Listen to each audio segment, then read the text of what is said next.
Toda vez que você embarca em um avião, você confia nos pilotos. E toda vez que os pilotos entram na cabine, eles confiam nos computadores. É uma relação complicada entre humanos e máquina. E quando não funciona perfeitamente, o desastre pode acontecer em um instante. Nós vamos virar! Não sabíamos se iríamos viver ou morrer. Piloto automático. As decisões de vida e morte devem ser tomadas em um instante. A confusão pode matar passageiros e tripulantes. Pilotar no mundo de hoje é uma tarefa muito complexa. O piloto é sempre a última linha de defesa. Quando o pior acontece, a pergunta é: quem está pilotando o avião?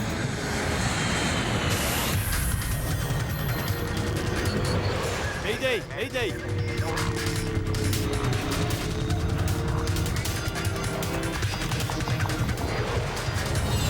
Mayday, desastre aéreo, episódio especial. Esta é uma história real. Ela é baseada em gravadores de voz da cabine, relatos de testemunhas oculares e relatórios oficiais. Quem está pilotando o avião?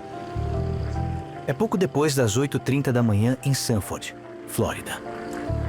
Esses estudantes vão para a escola de instrução teórica. O tópico deles hoje é um Cirrus SR-20. Este é um dos modelos mais novos. Só de olhar para ele podemos perceber as luzes nas pontas das asas, chamadas de luzes de reconhecimento. Todos os anos, dezenas de estudantes se matriculam na Delta Connection Academy na esperança de eventualmente se tornarem pilotos de grandes companhias aéreas. Suas vidas e, um dia, a vida dos passageiros que transportarem dependem de sua profunda compreensão do avião. Deste lado, bem aqui, podem ver o regulador da hélice. A maioria dos nossos alunos chega até nós sem nenhum ou com muito pouco tempo de voo. Queremos que passem por todo o nosso programa e terminem sendo colocados em uma das companhias aéreas regionais. Essas pontas das asas são chamadas de pontas de asas Horner. Elas ajudam a reduzir o arrasto induzido. Esses alunos estão começando em aeronaves menores. Nos próximos anos, eles migrarão para grandes jatos comerciais com a mais recente tecnologia. Quando voltamos aos irmãos Wright, eles não tinham automação e tudo era feito pela força muscular, além de um pequeno motor de combustão interna. Tudo o que eles faziam, quando moviam as asas, os elevadores e os lemes, era tudo feito manualmente. Mas nos últimos 100 anos, a tecnologia revolucionou a aviação. Os pilotos compartilham a cabine com sistemas de computador automatizados que controlam praticamente todos os aspectos do voo. Atualmente, ele pode fazer tudo, inclusive aterrissar o avião. Tudo está preparado para que os pilotos automáticos e automação sejam ferramentas para o uso do piloto, mas não uma substituição. É uma lição fundamental para os estudantes aprenderem. O voo seguro é um equilíbrio entre automação e treinamento. Se um piloto cometer um erro ou se um instrumento funcionar mal, esses computadores aéreos podem se transformar em máquinas letais que não podem ser controladas. Lima, Peru, 2 de outubro de 1996. O voo 603 da Aeroperu se prepara para decolar para Santiago, Chile. O avião é um Boeing 757 com 4 anos de idade. Um jato altamente sofisticado conhecido por sua confiabilidade e segurança. O 757 é pilotado por 2 dos melhores pilotos da National Airlines. O capitão Eric Schreiber e o primeiro oficial David Fernandes. Há 61 passageiros e 9 tripulantes a bordo. O jato faz parte de uma nova geração de aeronaves controladas por computador, na qual os pilotos são treinados para confiar em um sistema central de dados projetado para reduzir erros, tanto mecânicos quanto humanos. Trem. Esta noite, porém, poucos minutos após a decolagem, o voo começa a dar terrivelmente errado. Os altímetros travaram. O altímetro indica a altura em que a aeronave está voando sobre o solo. Ele indica 0, mas o avião visivelmente está no ar. Isso eu nunca vi. Mantém V2 mais 10. O 757 está equipado com 3 altímetros. Um para o piloto, um para o copiloto e um para a reserva. Todos os 3 estavam inoperantes. Enquanto os 2 tentam resolver o primeiro problema, eles perdem outro instrumento crucial: o indicador de velocidade do ar. A velocidade. O quê? A velocidade. A gente não tá subindo. Eu tô subindo, mas a velocidade... Segura, mantém a velocidade. Perplexo com a série de avisos confusos, o capitão Schreiber decide pousar. Torre de Lima, Aeroperu 603. Nós temos uma emergência. Aeroperu 603, Lima.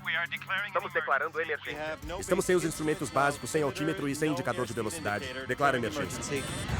Para aumentar seus problemas, Schreiber e Fernandes estão voando à noite, sobre o mar, sem pontos de referência visuais.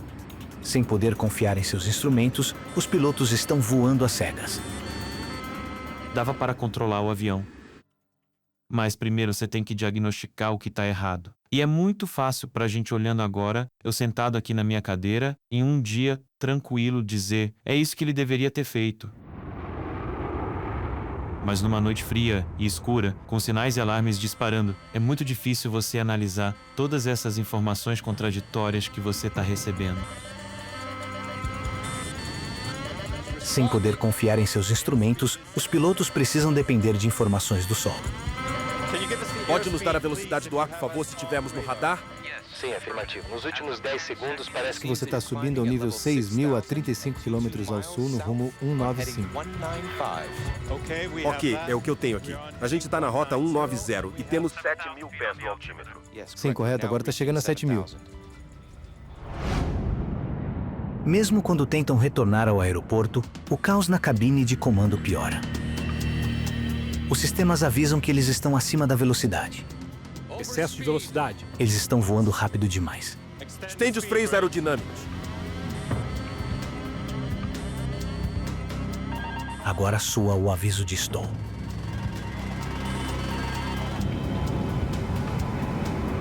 E então, O que está acontecendo? Terreno muito baixo. Temos o alarme de terreno. Temos o alarme de terreno. o alarme de proximidade do solo avisa que eles estão voando perigosamente baixo. Nível de voo de 10.000 sobre o mar.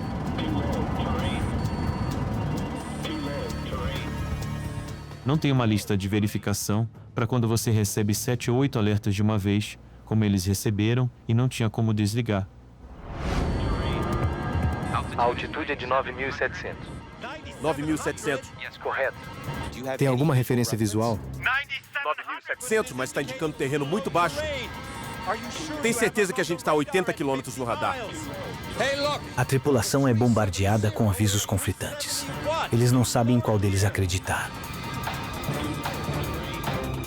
De repente, eles percebem a terrível realidade. A gente encostou na água. Sobe. Eles estão voando a poucos metros acima da água. A gente vai virar. Aeroperu 603, Lima.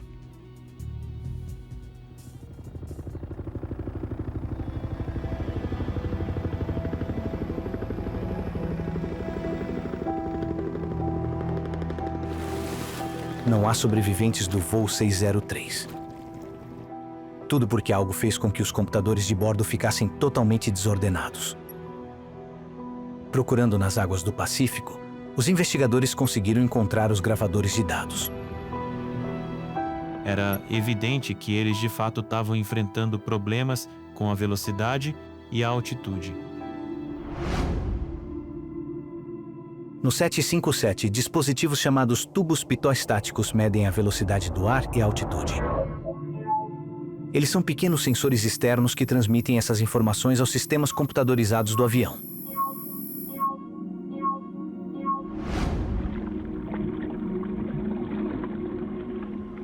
No fundo do mar, foi encontrada uma fita adesiva cobrindo os sensores do avião. Como a fita foi parar lá, leva os investigadores de volta à equipe de manutenção do aeroporto de Lima. Pouco antes de o Aeroperu 603 decolar de Lima, os funcionários da manutenção limparam o jato. Um funcionário cobriu as portas estáticas com fita adesiva para protegê-las. Esse é um procedimento padrão. Mas quando a manutenção foi concluída, o funcionário esqueceu de remover a fita. Foi um pequeno descuido com resultados trágicos. O inspetor que deveria ter feito um controle de qualidade, não fez. E o supervisor que estava na linha de produção naquela noite não estava lá. Ele estava doente. E havia um mecânico regular que estava desempenhando essa função, mas ele não percebeu. O capitão fez a verificação antes do voo. Eles fazem uma checagem procurando esse tipo de coisa. O capitão fez o pré-voo naquela noite e também não detectou o problema. Sim, correto. Agora está chegando a 7.000. Os tubos bloqueados também explicam porque os controladores de tráfego aéreo disseram à tripulação que eles estavam voando a 7.000 pés. A informação sobre a altura do avião não é calculada pelo radar no solo, mas pelos sistemas de bordo do avião.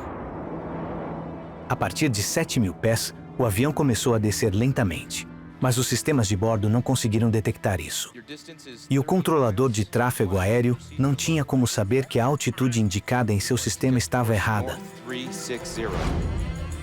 Surpreendidos por leituras desconcertantes dos instrumentos, a equipe estava totalmente perdida. Eles não tinham ideia de onde estavam, a que altura estavam voando ou a que velocidade estavam indo. A gente encostou na água. Sobe. Suba, Aeroperu 603, imediatamente.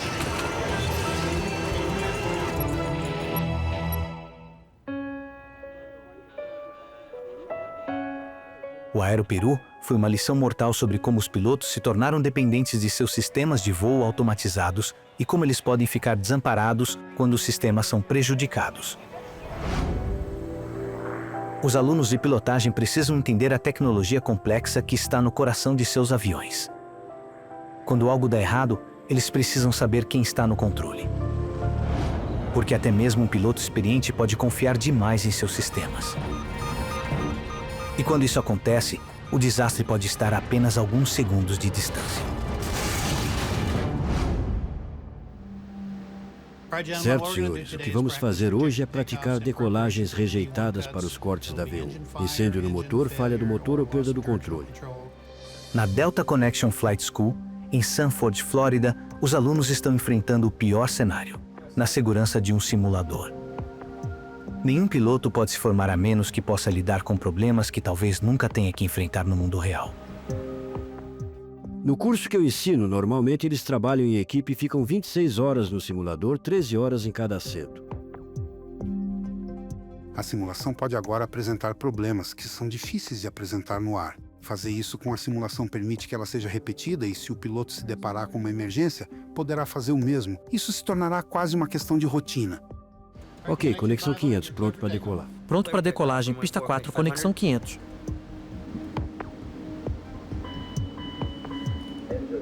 Logo após a decolagem, os alunos se deparam com uma emergência. Pressão de óleo no motor esquerdo. Quando receber um desses avisos, não ignore, vá em frente e reconheça para que os dois pilotos estejam cientes. Certo. Vou elevar a pressão do óleo do motor. Assumindo os controles de voo. Certo. Eles repetem o exercício várias e várias vezes, porque a sobrevivência no ar depende do acerto no simulador.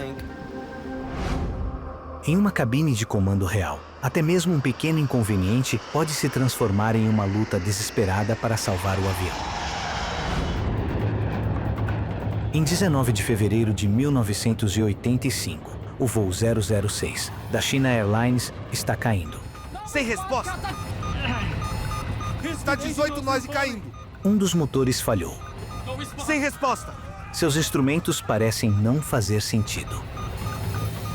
As pessoas simplesmente pulavam como pipocas, atingindo a cabine. Não sabíamos se iríamos viver ou morrer. O 747 cai mais de 10 quilômetros em 2 minutos. Os pilotos mal conseguem mantê-lo no ar. Este avião está totalmente fora de controle e vai cair. O jato mergulha em direção ao Oceano Pacífico. Então, A poucos minutos do impacto, a tripulação recupera o controle do avião. Oakland Center, Dynasty 006, estamos declarando uma emergência. Dynasty 006, Oakland Center, está liberado para descer a critério do piloto. Depois de sobreviver a uma queda tremenda, o capitão Min Wan-ho faz uma aterrissagem tranquila.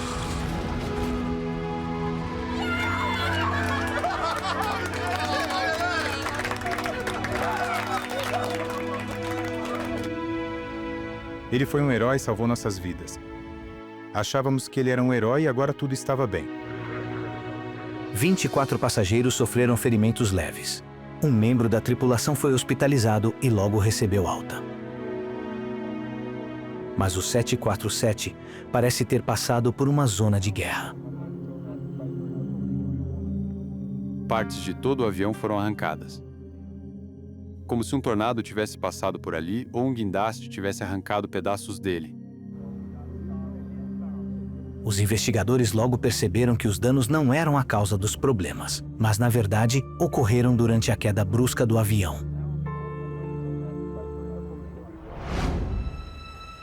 Eles examinaram os registros de manutenção e os registros de voo para tentar determinar a causa do incidente quase fatal.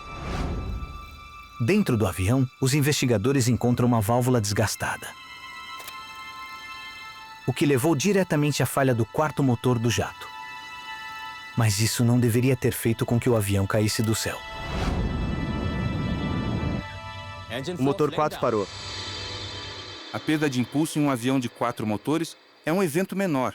É um evento que precisa ser lidado, mas o avião continuará voando com 3 motores sem dificuldade. Não acho que estava cansado. O capitão disse aos investigadores que, enquanto a tripulação estava lidando com o motor defeituoso, ele deixou o piloto automático no controle do avião. Mas nesse 747, o piloto automático não controla o leme. Os pilotos automáticos são configurados para manter o voo estável. Se algo der errado, o sistema tenta reagir. Com mais potência do motor na asa esquerda, o jato da China Airlines começou a virar para a direita. O piloto automático reagiu usando os ailerons do avião para tentar manter o 747 voando em linha reta. Mas os ailerons não estavam aptos para a tarefa. O jato continuou girando. Para evitar que o avião virasse para a direita, o certo seria mover o leme. Porém, é possível que ele tenha esquecido de que o piloto automático não usa o leme. Ele pode ter presumido o tempo todo que o piloto automático estava pilotando o avião da mesma forma que um ser humano, o que não era o caso. Concentrado em seu motor com defeito, o capitão Hall deixou o piloto automático no controle. Mas sem a ajuda do leme, os ailerons estavam perdendo a batalha para manter o avião nivelado. A curva suave ficou mais acentuada.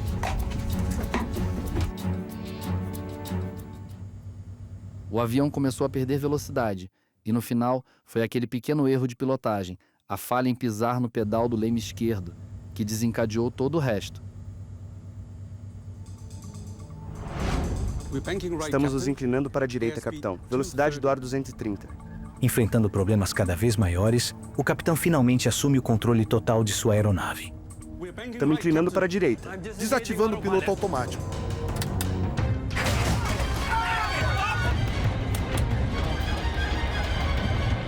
Quando o piloto automático é desligado, sua situação só piora. Sem os ailerons para controlar a inclinação, o avião vira de cabeça para baixo. Mergulham em nuvens espessas e o capitão Hall não consegue se orientar. A tripulação não tem nenhum ponto de referência visual, não tem ideia de qual é o caminho para cima. Eles dependem totalmente de seus indicadores de altitude, mas acreditam que não estão funcionando corretamente.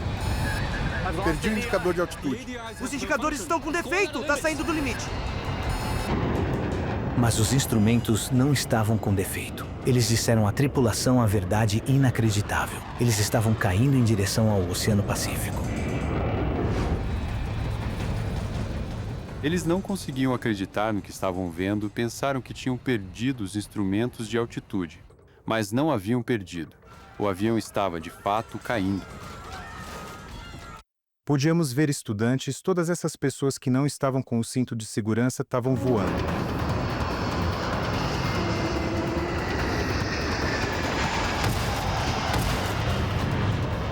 Apenas quando o avião finalmente saiu das nuvens que o capitão Hu conseguiu recuperar o controle da aeronave.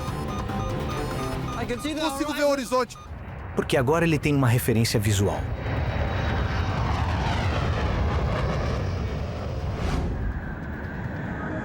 Quando o capitão Hu assume o controle, já era quase tarde demais. O mergulho quase fatal destaca a necessidade dos pilotos evitarem confiar demais em seus computadores.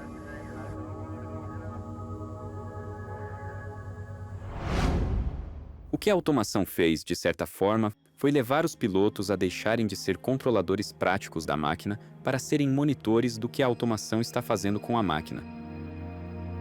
De fato, você só fica sentado com os braços cruzados e isso acontece por horas e horas e horas. É compreensível que as pessoas fiquem entorpecidas. Mas, independente dos erros cometidos pela tripulação de voo, eles tiveram sucesso em sua tarefa final. O maior feito que fizeram certo foi salvar o avião.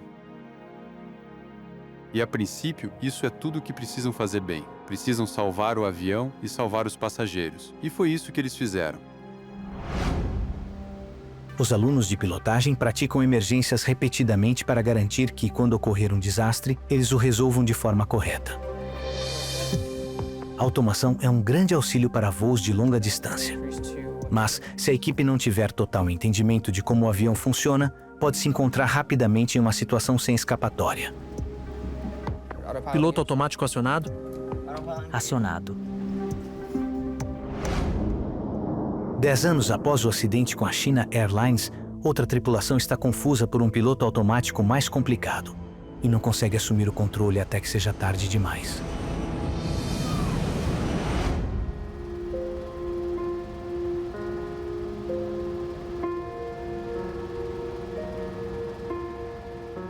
Março de 1994, Sibéria. Grupos de busca vasculham os destroços do voo 593 da Russian International Airlines. Todas as 75 pessoas a bordo morreram. O avião era um dos mais novos da frota, um Airbus A310 de fabricação europeia. Ao ouvir as vozes da cabine de comando, os investigadores ficam chocados com o que ouvem. Virando para a esquerda, saia. Vozes de crianças na cabine de comando. Eles ficam atônitos quando percebem que essas crianças operavam os controles de voo. As crianças eram o filho e a filha do piloto no comando, o capitão Yaroslav Kudrinsky. Os investigadores começam a juntar as peças de uma história quase inacreditável. Na noite de 22 de março de 1994, o voo 593 inicia sua viagem programada de 10 horas para Hong Kong. Vai ser tranquilo. Depois de várias horas de voo, a aeronave está em piloto automático. A bordo estão duas crianças, fazendo seu primeiro voo internacional. Yana e Eldar Kudrinsky. Um amigo da família e colega piloto traz as crianças para ver o pai. Oi, pai. Este é o primeiro oficial Igor Piskarev. É o início de uma sequência mortal de eventos. O que acha do avião novo? É muito legal. É incrível. O voo 593 está agora a mais de 3.000 quilômetros a leste de Moscou, quase no meio da Sibéria. Seguro de que o piloto automático está controlando o avião, o capitão Kudrinsky permite que seus filhos se sentem no assento do piloto e segurem os controles.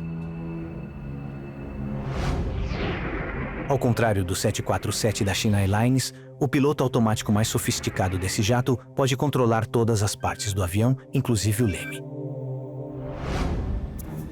A pequena pressão de Eldar sobre os controles, na verdade, desliga parte do piloto automático. Eldar agora está controlando manualmente os ailerons do jato. A princípio, de forma imperceptível, o avião começa a se inclinar. Ninguém na cabine de comando reage à mudança gradual de direção.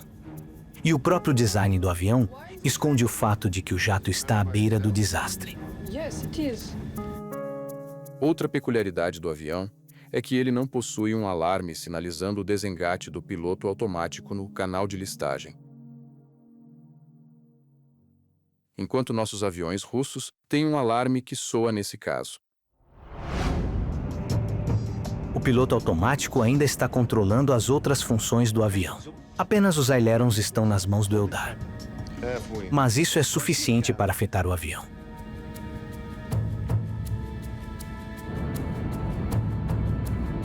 Momentos depois, o avião está se inclinando a 45 graus.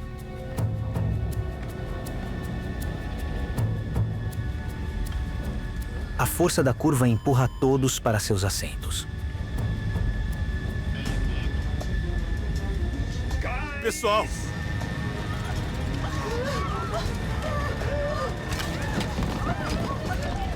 O aumento da força G torna difícil alcançar os controles. Puxe o controle. Eldar é o único que está com as duas mãos nos controles. A velocidade da curva está empurrando-o contra o seu assento. Para o outro lado. Para a esquerda. Tô virando para a esquerda. Saia. Mas Eldar não consegue sair. Seu corpo parece ter o dobro do peso normal.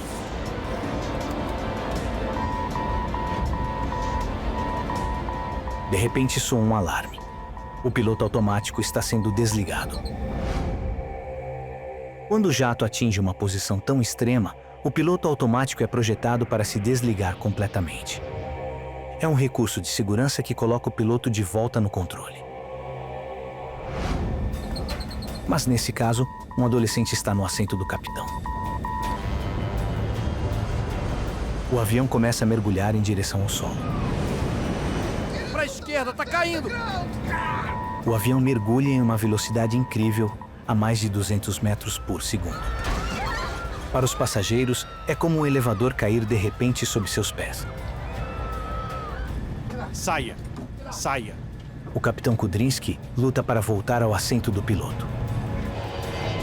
Mas é tarde demais para salvar o voo 593.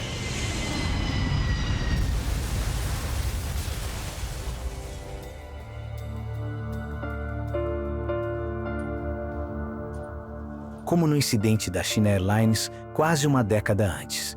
A tripulação russa estava confusa com sua automação. Mas nesse caso, eles não conseguiram recuperar o controle até que fosse tarde demais. O acidente não começou com um problema mecânico, mas com uma simples decisão tomada por um piloto muito experiente. Nunca ouvi falar de algo assim. Foi muito pouco profissional da parte do capitão. O primeiro oficial também tem alguma responsabilidade por não ter levantado objeções importantes imediatamente. Permitir que alguém não qualificado se sente no assento de um avião comercial é inadmissível. O erro da tripulação foi agravado pelo fato de que eles não entendiam completamente seus sistemas computadorizados. 10 anos depois, outro piloto experiente se confunde com seus instrumentos. E dessa vez, a situação é complicada por uma sensação comum que os pilotos são treinados para ignorar.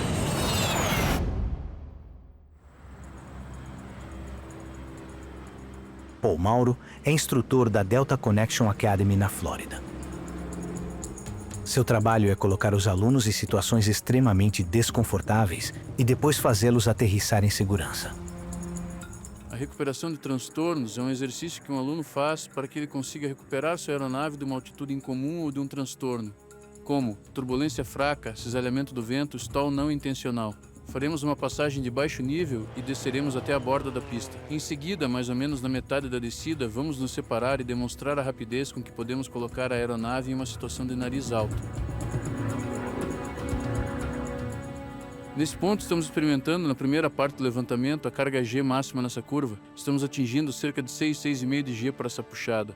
Com 6G, você está experimentando 6 vezes o seu peso corporal. Eu peso 90 quilos, portanto 6 vezes isso. Ou seja, sinto como se estivesse pesando 540 quilos.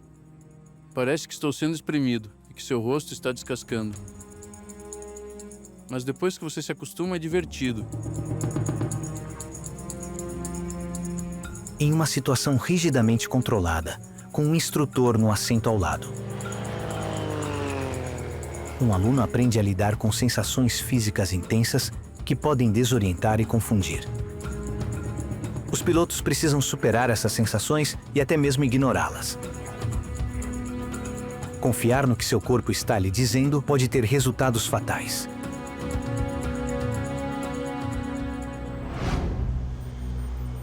3 de janeiro de 2004.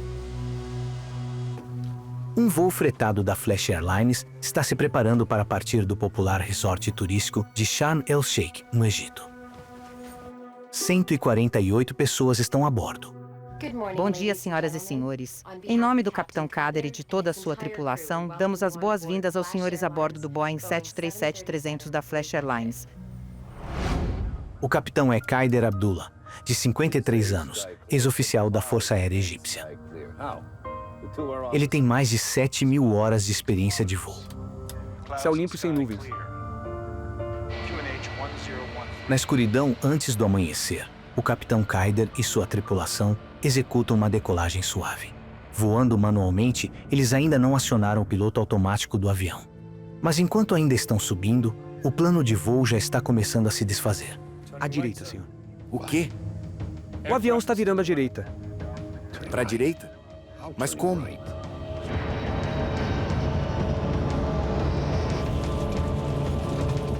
Subindo. Piloto automático. Piloto automático ligado. Piloto automático. Piloto automático. Não está funcionando.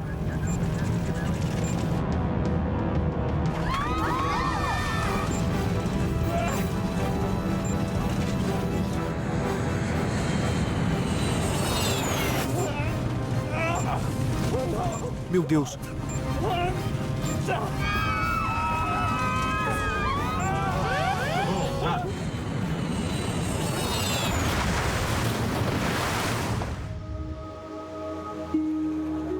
Na luz do dia, os investigadores descobrem que ninguém sobreviveu ao terrível acidente. O avião tinha acabado de decolar e parecia muito estranho que o acidente tivesse acontecido tão rapidamente após a decolagem.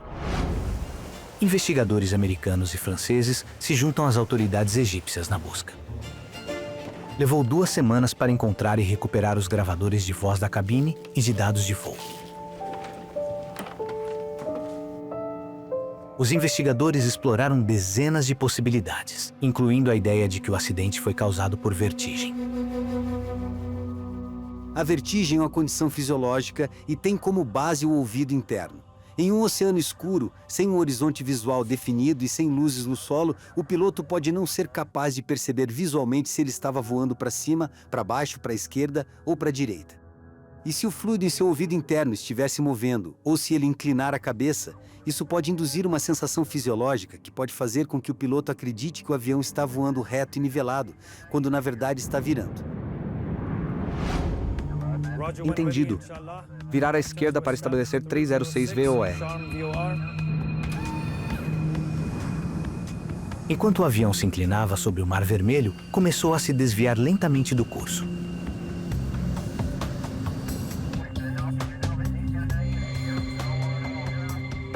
Mas o piloto não disse nada.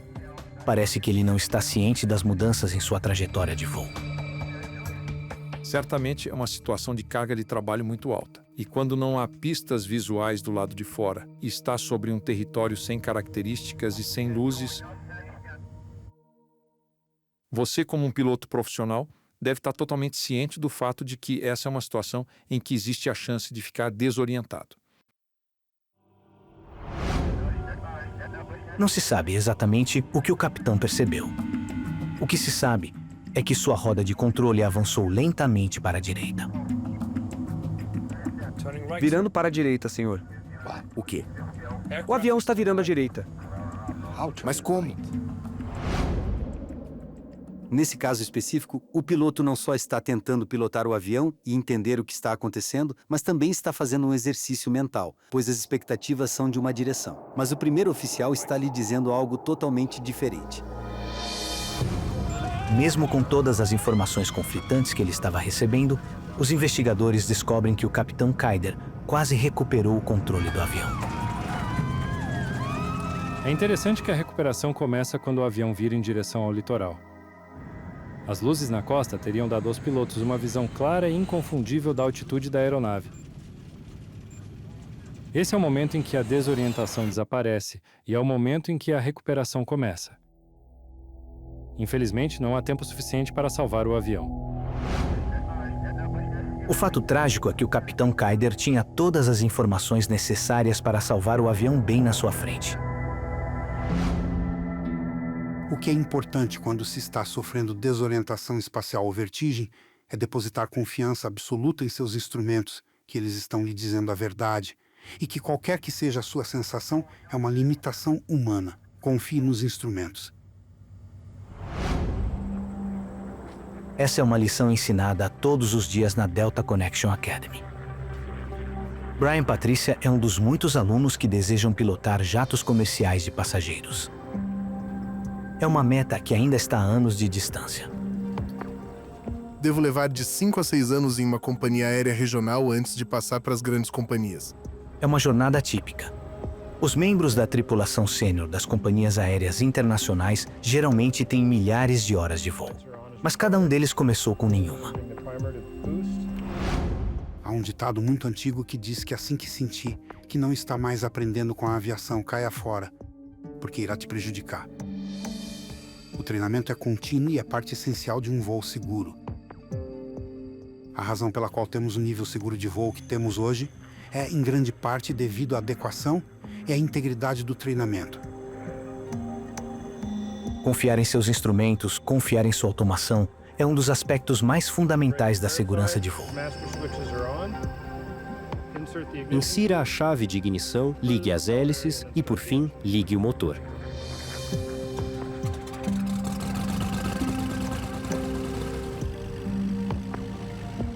Todo voo seguro, de aviões pequenos a aviões de grande porte, depende do trabalho conjunto do piloto e do avião. Mas mesmo que a tecnologia de um jato esteja prejudicada, os aviões modernos são tão bem construídos que os pilotos ainda conseguem trazê-los para baixo com segurança. 24 de agosto de 2001. O voo 236 da Air Transat transportava 306 passageiros e tripulantes. Em rota para Portugal, o avião enfrenta sérios problemas bem acima do Oceano Atlântico. Podíamos literalmente ouvir um alfinete cair. Não havia som algum naquele avião, na parte de fora e naquela cabine. O avião está tão silencioso porque ficou sem combustível. Um jato de última geração é agora um planador muito pesado. Não temos mais estabilizador, não temos dados de ar 2 e 3, não temos antiderrapagem.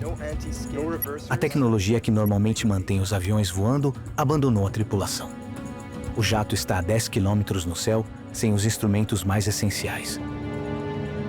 O capitão Robert Piché e o copiloto Dirk Jagger precisam encontrar uma maneira de levá-lo em segurança de volta à Terra. Durante as primeiras 4 horas de sua viagem do Canadá a Portugal, o voo ocorreu normalmente. Estamos chegando ao próximo ponto de controle.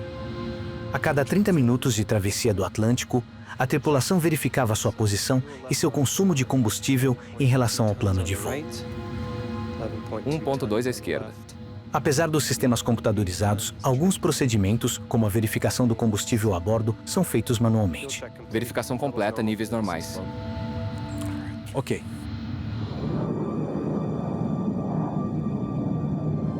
Mas então, um pequeno alarme quebra a rotina na cabine de comando. Veja, um sinal de alerta. Temperatura do óleo baixa e pressão alta no número 2. A tela do computador mostra que a temperatura do óleo está baixa no motor número 2, mas também mostra que a pressão do óleo está alta.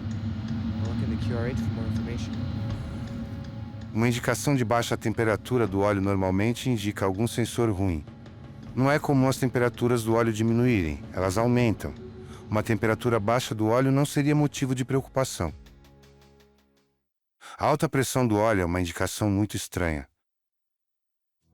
É muito rara, na verdade, nunca ouvi falar de uma. As leituras de óleo são tão incomuns que os pilotos acreditam que elas podem indicar um erro no computador. Mas o capitão e o primeiro oficial continuam monitorando os níveis de óleo. 30 minutos depois que o primeiro alarme é disparado, outro aviso soa dentro do avião. Desequilíbrio de combustível. Nunca vi isso antes. Siga todas as ações possíveis. Tenha o controle de tráfego aéreo. No Airbus 330, a maior parte do combustível está contida em grandes tanques nas asas. O computador detectou que o nível de combustível do lado direito está significativamente mais baixo do que o do lado esquerdo. O manual de voo recomenda a transferência de combustível por meio de uma válvula especial de alimentação cruzada. Assim, o combustível fluirá de um tanque para o outro. Quando se inicia um procedimento de alimentação cruzada para corrigir um desequilíbrio de combustível, a ação restauradora deve começar muito rapidamente. Em outras palavras, a situação não continuará a piorar. Mesmo que a tripulação esteja seguindo os procedimentos adequados, a situação piora. O combustível não está aumentando nos tanques. Verifique a quantidade. Está muito baixa. É muito menos do que deveríamos ter. Parece um vazamento. Verifique de novo. Os sistemas monitoram centenas de sensores e eles podem ser afetados por coisas tão mundanas como um pouco de geada ou gelo em um sensor, o que pode fazer com que ele apresente dados ruins.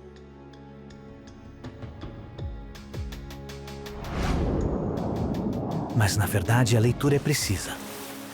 Há um vazamento grave em um dos motores. E Piché está transferindo combustível precioso para o tanque com vazamento. O fato é confirmado quando o copiloto de Jagger faz outra verificação de combustível.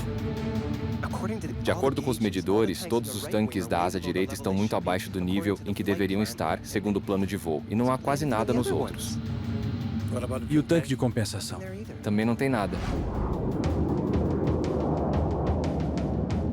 A cada segundo que passa, o vazamento drena o combustível restante dos tanques. Até que então, o jato está funcionando no vazio. Estamos perdendo o motor número 2, não pode ser. Ok, impulso máximo no número 1. O que está acontecendo? Tente transferir combustível do tanque central para o painel de compensação. Transferindo. Está chegando a 0. Não pode ser. Não vamos ficar sem nada nesse avião. Mas, na verdade, o Air Transat ficou sem combustível a cerca de 12 mil metros sobre o Oceano Atlântico. Sem combustível, não há energia para controlar o avião. Mas o jato tem um último truque na manga, uma última fonte de energia. A tripulação utiliza um sistema de backup raramente usado. É chamado de turbina de emergência e será acionada por baixo da fuselagem, perto da carenagem da asa. Trata-se de uma pequena hélice que se desprende da parte inferior da fuselagem e gira com o vento. E essa pequena hélice fornecerá sistemas elétricos e hidráulicos muito limitados para o funcionamento da aeronave. Em outras palavras, embora seja um planador, pelo menos é um planador controlado. Quando decolou, esse jato da Air Transat era uma maravilha de última geração. Agora está caindo do céu. E a tripulação tem que torcer para que essa última peça de tecnologia os ajude a descer inteiros. Um avião de passageiros ficou sem combustível. O jato da Air Transat é agora um enorme planador com mais de 300 pessoas a bordo. A tripulação desviou o voo de seu destino em Portugal. O avião está agora se dirigindo para uma base aérea militar na pequena ilha Terceira, nos Açores. Vi comissários de bordo com coletes salva-vidas nas mãos correndo pelos corredores e, obviamente, isso era um sinal de medo. A primeira pergunta que me veio à mente foi o que está acontecendo. Se o capitão Robert Piché não conseguir chegar ao aeroporto, sua única opção é o oceano. Mas Piché não quer arriscar. Os aviões não foram projetados para sobreviver ao pouso na água. Em 1996, um Boeing 767 ficou sem combustível na costa da África Oriental. Seus últimos momentos foram registrados em um vídeo amador.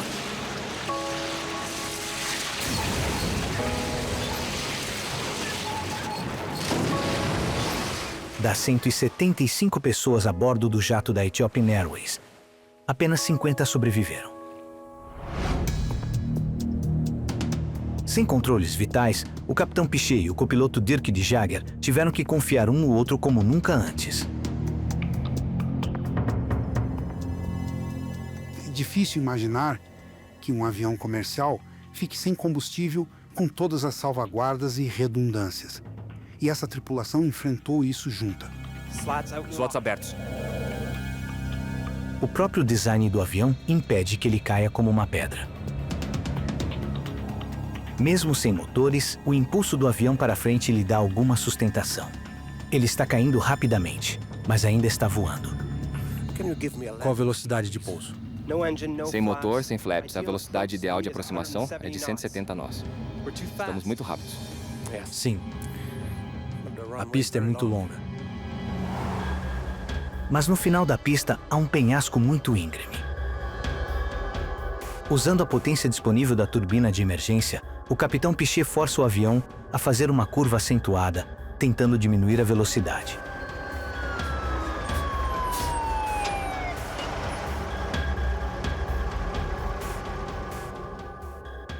O avião estava quase em um ângulo de 45 graus. Pensei que ele fosse virar e mergulhar de nariz para baixo.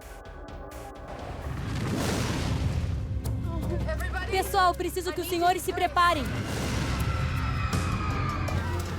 Segurem-se!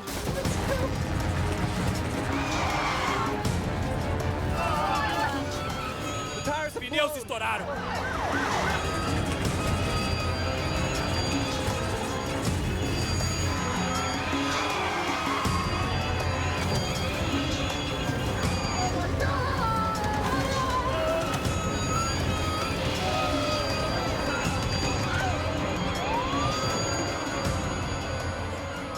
Depois de estourar 8 pneus, o avião finalmente para no meio da pista. Todos a bordo sobrevivem. Conseguiram pousar o avião em segurança. Só estourando 8 dos 12 pneus e salvou 300 pessoas. Ele salvou a vida de 300 pessoas. Piché e de Jager pilotaram um avião sem combustível mais longe do que qualquer jato de passageiros da história.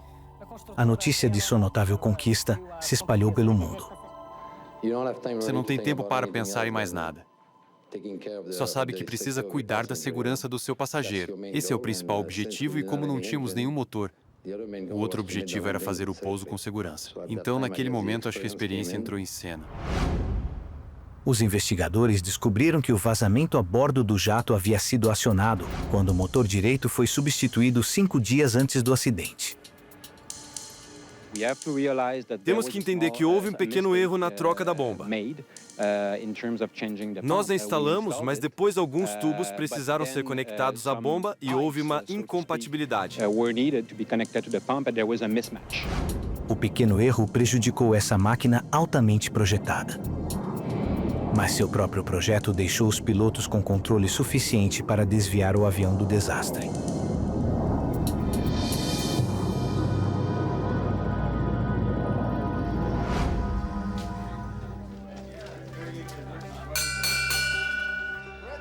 Conclusão de treinamento.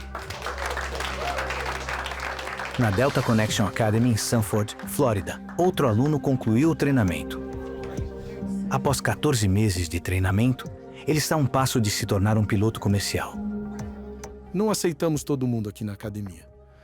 Queremos pessoas que estejam motivadas, que queiram vir, que tenham paixão por voar. É uma carreira que tem que desejar profundamente. Senão, nunca vai dar conta. Os acidentes reforçaram a necessidade de os pilotos entenderem a complicada relação entre a tripulação e os computadores. A vida de inúmeras pessoas depende disso. Os pilotos levam a responsabilidade por seus passageiros muito a sério. Somos responsáveis desde o momento em que o passageiro entra no avião até o momento em que ele sai no destino. O piloto é sempre a última linha de defesa. Os sistemas automatizados tornam o voo mais previsível e confiável. Mas é a combinação de computadores e tripulação que, em última análise, torna o voo uma das formas mais seguras de viajar.